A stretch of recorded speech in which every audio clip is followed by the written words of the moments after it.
Want more design control in Wix Studio? Here's how to add custom CSS step by step. Start by opening your Wix Studio editor and selecting the element you want to customize. In Wix Studio, you can adjust many styles directly using the Inspector or Design panel, which gives advanced control over layout, spacing, typography, and more. However, Wix does not fully support traditional global CSS editing like raw style sheet access.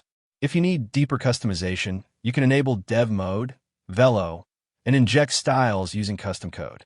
This can be done by embedding an HTML iframe or adding custom scripts through the custom code section in your site settings. Keep in mind that using custom CSS in Wix often requires workarounds, and not all elements support external styling. Always preview your site to ensure your styles apply correctly across devices. Now you know how to add custom CSS in Wix Studio and take more control over your design. Thanks for watching, and see you in my next video.